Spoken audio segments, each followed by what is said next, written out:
Good morning, students. Welcome to online class for computer science.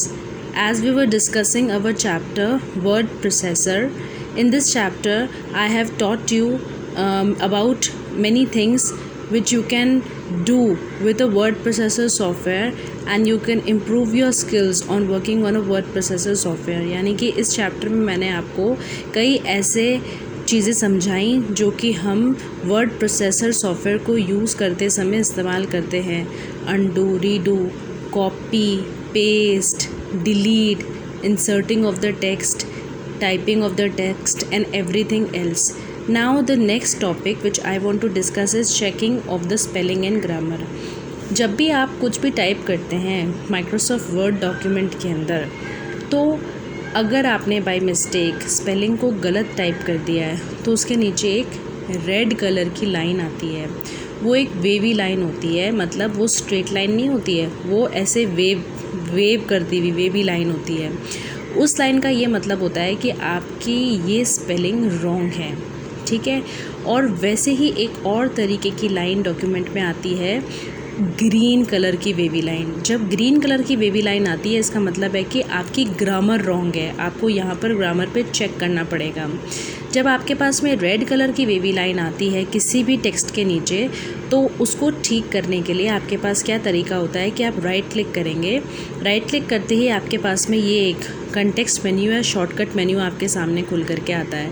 ये जो shortcut menu या context menu होता है, इसमें सजेशंस होते हैं कि क्या करेक्ट स्पेलिंग हो सकती है इस शब्द की, ठीक है. इस शब्द की क्या करेक्ट स्पेलिंग हो सकती है, वो सारे सजेशंस आपको प्रोवाइड करेगा. जैसे ही वो आपको सारे सजेशंस प्रोवाइड करेगा, आप इनसे गो थ्रू करिए. जो सबसे रेलिवेंट स्पेलिंग है आप अपने डॉक्यूमेंट में रिप्लेस कर दीजिए.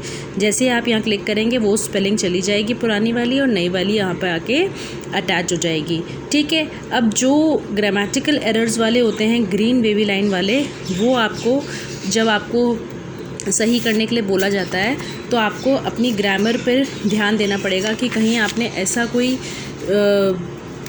आर्टिकल या आपने कोई वर्ब में गलती करी है या आपने कोई चीज़ सही नहीं लगाई, वॉज वर का इस्तेमाल आपने ठीक नहीं किया, तो वो आपको ऐसे शो करेगा.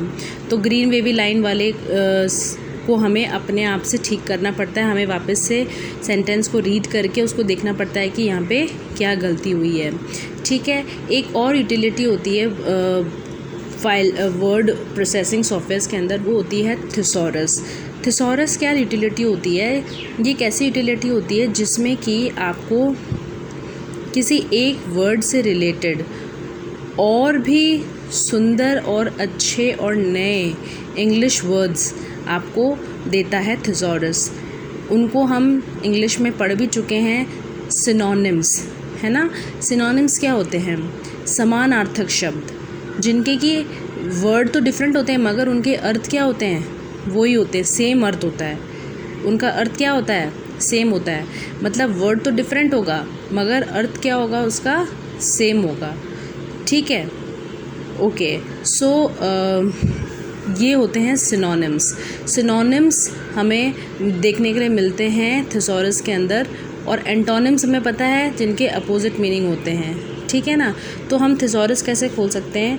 सपोज़ करिए मैंने कोई भी वर्ड लिखा और मुझे चाहिए था कि मैं उसका सिनोनिम या एंटोनिम ढूंढूं, ठीक है. तो मैं रिव्यू टैब पे जाऊंगी, जो मुझे ऊपर की तरफ यहाँ मिलेगा. रिव्यू टैब पे जाने के बाद में मुझे एक ऑप्शन मिलेगा प्रूफिंग ग्रुप के अंदर थिसॉरस.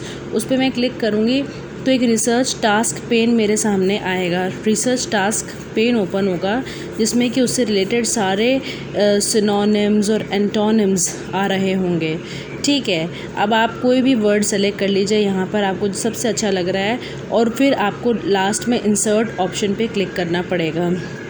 तो जो भी वर्ड आपने सेलेक्ट किया था जिसका सिनोनिम या एंटोनिम आपको चाहिए था, वो आपके सामने आकर के यहाँ पर रिप्लेस हो जाएगा. This is all about your chapter. ये इसके थ्रू आपका चैप्टर कंप्लीट हो जाता है. आज मैं आपको एक्सरसाइजेस दे रही हूँ करने के लिए. फर्स्ट एक्सरसाइज, जैसे कि आप डालेंगे चैप्टर का नंबर, डेट लिखेंगे, चैप्टर का नाम लिखेंगे नेक्स्ट लाइन में, फिर आप एक लाइन छोड़ देंगे, ए पॉइंट लगाएंगे, फिल इन द ब्लैंक्स, आप सारे फिल इन द ब्लैंक्स लिखेंगे, फिर एक लाइन छोड़ देंगे, बी पॉइंट लगाएंगे, स्टेट ट्रू एंड फॉल्स, आप सारे ट्रू फॉल्स कर लेंगे. ये सब मैंने आपको सॉल्व करके दे दिए. वैसे ही आपको यहाँ पर मैच द कॉलम्स करने रहेंगे. मैच द कॉलम्स आपको ऐसे नंबर लगा के करने हैं। एरोज़ तो मैंने आपकी सुविधा के लिए बनाए हैं, ये एरोज़ आप कॉपी में ना ही बनाएं तो अच्छा रहेगा, आप नंबरिंग के through he match the column करिए।